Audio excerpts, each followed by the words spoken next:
Warning. The following may contain concepts, ideas, and/or reflections unique in nature and not yet approved by government and/or corporate entities. This content is for entertainment purposes only and is not intended to stimulate further reflection or to perpetuate additional discourse beyond the scope already outlined by institutional curriculum.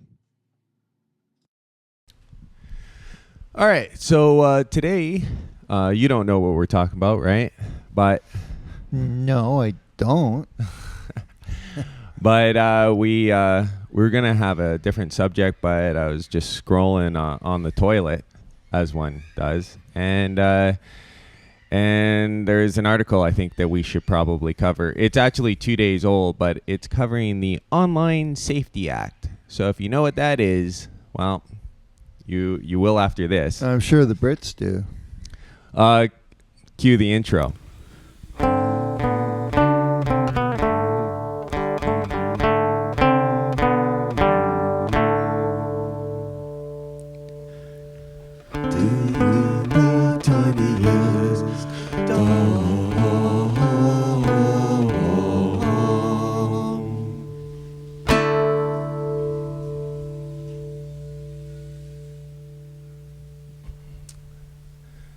All right. So what do you think this is going to be about? More restrictions on what could be said or otherwise online. Yeah, and this is actually covering a court case with Wikipedia. So what we have here is Wikipedia loses challenge against Online Safety Act verification rules. Wikipedia has lost a legal challenge to new Online Safety Act rules, which says it could threaten the human rights and safety of its volunteer editors. The Wikipedia Foundation, the nonprofit which supports the online encyclopedia, wants a judicial review of regulations, which could mean Wikipedia has to verify the identity of its users. So, Okay, so what is that supposed to mean? So you're going online, you pick a subject matter. The first thing that pops up is going to be a Wikipedia's version of the subject matter, and they're going to want to or need to verify your identification? maybe you should pull that curtain. So, yeah, I mean, it's kind of vague whether, because Wikipedia seems to be challenging its the rules in which they apply to contributors, because it would require that contributors' identities are known and et cetera, which on its face, that sounds fine. But knowing that the Online Safety Act is running in parallel with the Digital Services Act of the EU. And if you don't know all about that, I did a video on that, Under Attack by the Digital Services Act, which goes into detail about what kind of rules and regulations you have.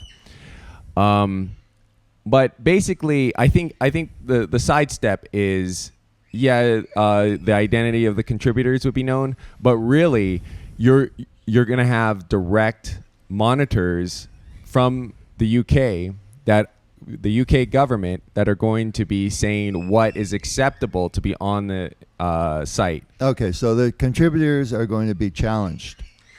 Well, there's many mechanisms for pressuring what would be problematic content, and so clearly the fact that they're talking about protecting the end user, whenever the government is looking to protect you, you can assume that it's not for our best interest. So we could go through some of the article. The government told the BBC it welcomed the High Court's judgment, which will help us continue our work implementing the Online Safety Act to create a safer online world for everyone. So right there, that term, a safer online world, very Orwellian. And if that doesn't give shivers down your spine, I don't know what will. No, I think it makes me laugh because it's such fucking nonsensical bullshit.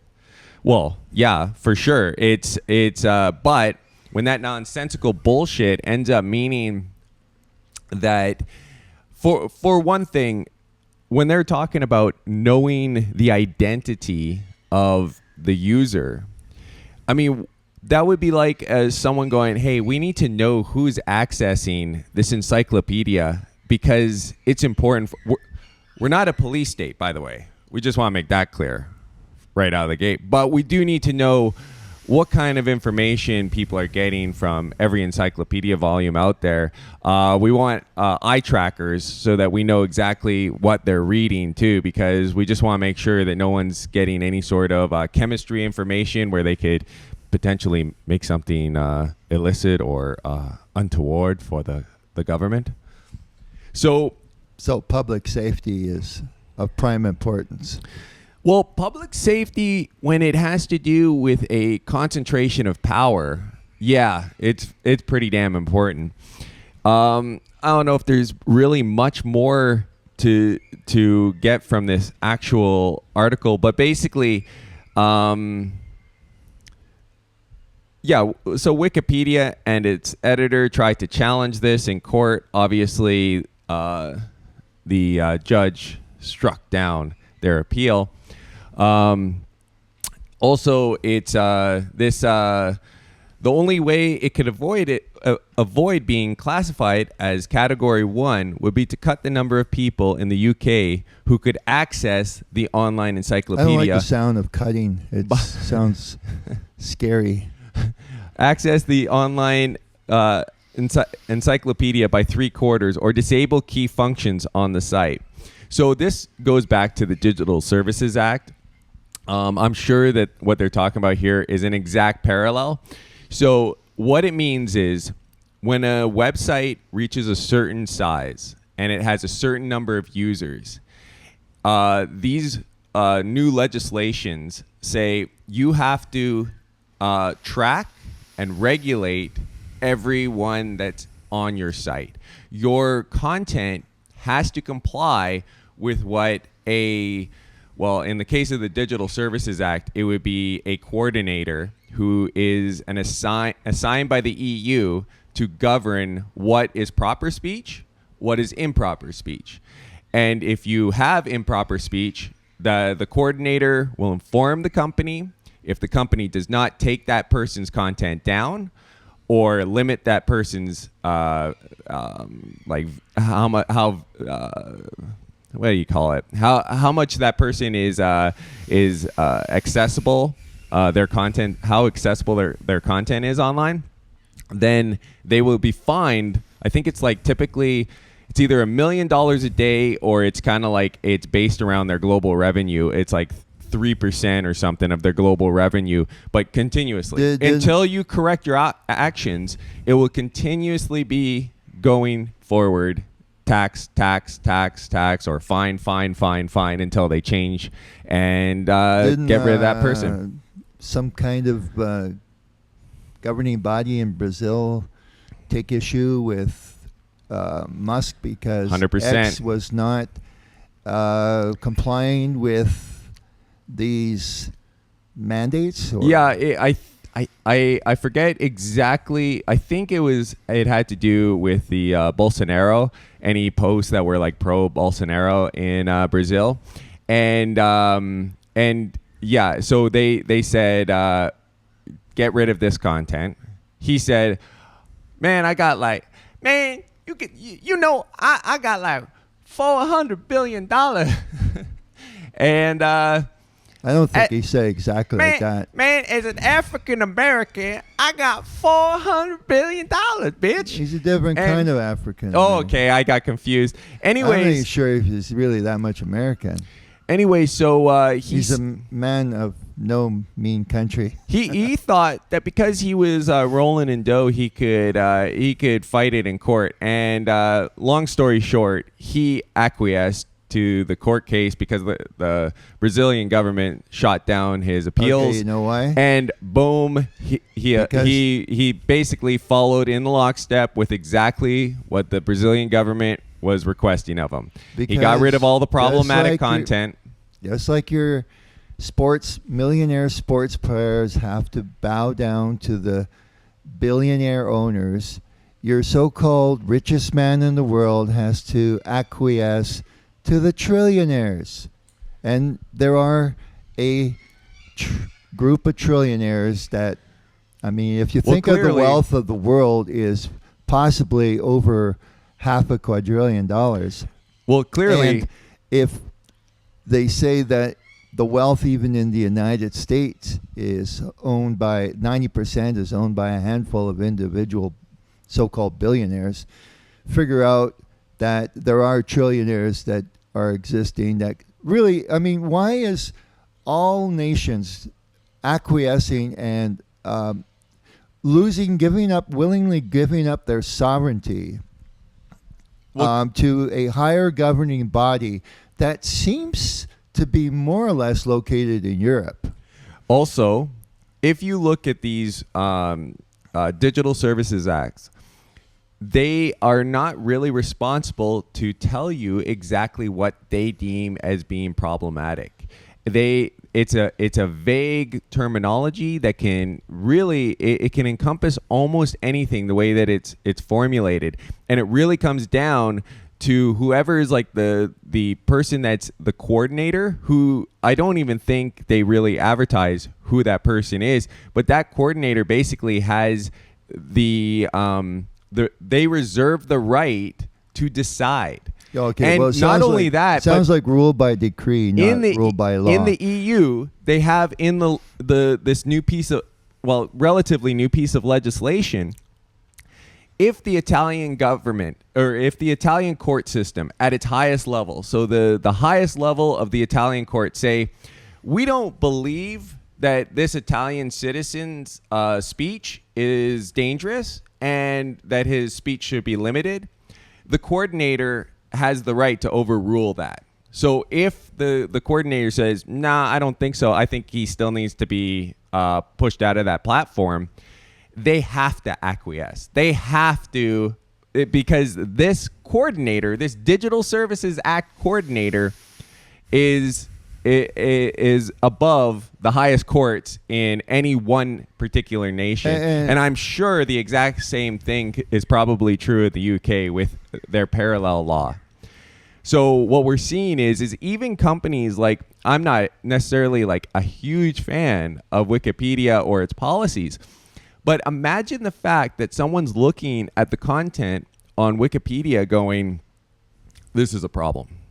There's way too much information. I mean, maybe it's just even like giving a chemical breakdown of certain petrochemical molecules is just too damn much information for the average person. We need to limit this access. Or there's an agenda, and if this explanation or this particular subject matter doesn't fit the higher agenda, we'll wash it. Scrub it. Right. And if you believed in a democracy, who in the out of the British people, how much of the population was crying for regulation of Wikipedia? How many people, like, let's get a poll going. Let's actually poll the British people and ask them. You mean you can actually do that, like where you have a program like on your cell phone where you could call a referendum? Well, you can't guarantee that everybody has a cell phone just because you can't buy, sell, or do any sort of commerce without one. But you can't really guarantee that everyone's going to have a cell phone. So, and you can't guarantee the security that it isn't somehow going to be intercepted and hacked. Oh, yeah, by Russian operatives and misinformation campaigns. Aliens from another world, possibly, who want to take over, and they're just adding a whole bunch of confusion to mankind. I mean, that's a possibility, because you have to wonder, who are these entities? Where's the names attached to these people? It's kind of like we have scientists that say thus and thus. Well, where's the names to these scientists or experts? Where's their names?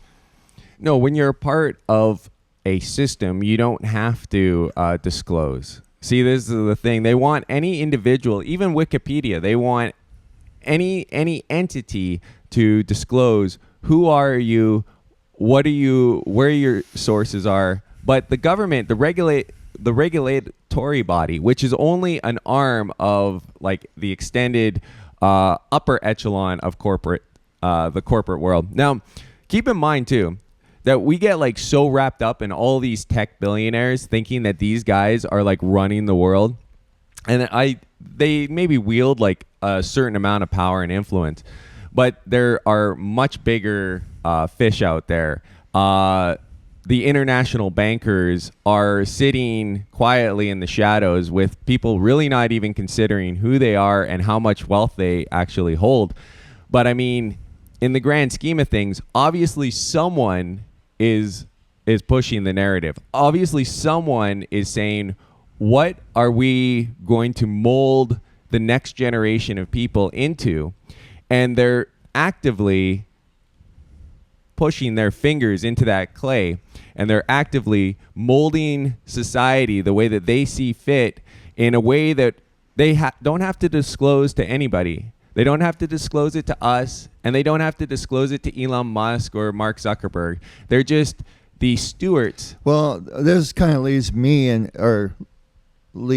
to think about something I've been considering, is why is it that the governments in the West do not seem to be following any of their campaign promises and are seemingly working against the best interests of the indigenous people, whether it's Britain, Canada, the United States, and not so much with the United States, because I think they print up their own money to a certain extent. But I think the purse strings all come from the IMF, the Bank of International Settlements. And it's interconnected with other organizations, obviously. Well, don't forget about your private custodial banks. But that is maybe... There's another subject. Yeah, that's a whole other... But here's the thing. You can't get into necessarily the thick of it if your language and your words are censored. And one of the major contending factors that I believe is huge with all this talk of misinformation going around. There is a big difference between people that are wrong and people that are willfully committing fraud. See, it's not a crime to be wrong. You could be wrong about a wide variety of things, and it's not the government's place to say, if you're wrong, you need to shut up. Because that's the antithesis of free speech, right? Free speech is the freedom to go, well, I think maybe this is what the world looks like. And tomorrow we reserve the right to change our mind and opinion on something. But if you don't have that right, you don't have freedom of speech. You don't even have freedom of thought. And I think we're really looking at the thought police era in modernity. And this format here is not stating anything categorically. It's only posing questions. But even if we were stating something categorically, that's our damn right to do so. Right. But this isn't just about us stating something. It's about any one of you stating something. Any thought that you might have. Look at how many people are politically divided into this dichotomy, where basically once you say I'm a conservative, you're now like lumped in and bound to all the ideals of conservatism. And the same thing with liberalism. And why is that? Because they want to destroy and tear down the individual thought. They go, well, you've got two thoughts you could potentially have. You can go into this group cult, or you can go into this group cult. Well, what if I just want to think about a situation independently? As each situation rises, I'll just make my own decision about it. No, that's not possible. That sounds like a free democracy, or at least you don't even need a democracy to have freedom of speech. A lot of monarchs had freedom of speech laws already, even when they were absolute monarchs. this happened in Denmark with Struensee and all this. I mean, they were still under a monarch, but all these building blocks of what we expect for freedom of speech and freedom access to information and all this other stuff was built in that time period. Well, maybe that's enough food for thought. That's probably about 20 minutes. Yeah. You want to keep it at that level? Yeah, I think we can kind of like, we could cut it there. It's just, it's very, I think, disturbing. I mean, we're talking about basically if we sum up this article, UK government is going to war against encyclopedias, wanting to strip an unknown amount of content out of it. Forget about this user access, all this bullshit. I mean, it's literally a website that deals in basically information, right? So, I mean, what the fuck are you talking about? If you're talking about like user access, what the hell are you talking about if it's not the restriction of information? I mean, it doesn't take much neurons to fire to put two and two together and go, this is the UK government wants to limit information. But I don't think they're doing it so much with the executive at that level. I think it's at the judiciary. That's where it seems like all this undermining of sovereignty and thought and speech goes. Well, it's a loophole in democracy, right? We don't vote for judges, and it seems like there's a growing amount of power in the courts, where the courts are now, they're upending presidential decrees, they're upending any sort of referendums that are held. They are the final arbiters of justice, and in that sense, we don't get to choose who these pricks are. They are the ones putting themselves into places of power. And they're now running roughshod against the entire population, putting decrees that nobody asked for, nobody wanted, and are going to dramatically affect the next generation. What is the next generation going to look like when all they have is corporate governmental drivel that's just crammed into their face, and there's absolutely no other voice out there? Well, think about that. And on that note, have a good day. Bye-bye.